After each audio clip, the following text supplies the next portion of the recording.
sobrang seloso po kasi kahit maliit na bagay talagang pinapalaki niya. Kahit po sa work ko, pag may kumakaway sa akin sa gig, nagagalit siya. Dito po, dalawang malaki, tapos maliit po dito na. Kinukuha niya yung buhok ko, parang kinukuha niya, tapos ginaganon niya ako habang nagdadrive siya. Umahampas po ako sa salamin ng kotse. May parang dugo po sa loob. Tapos yung dito po, medyo paputok na po kasi napuruhan po yung dito ko. Sa bibig po, ganoon din po, kamao din po. Tapos yung ipin ko po na basag.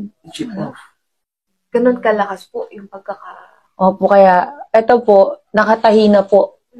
Ang message ko lang po sa kanya, madali lang naman magpatawad Pero yung ginawa niya sa akin, hindi ko makakalimutan yun. Iba yung trauma Ang hirap matulog. Lagi ko naalala yung ginawa niya sa akin. So, gusto ko lang, Jam, harapin mo yung ginawa mo sa akin.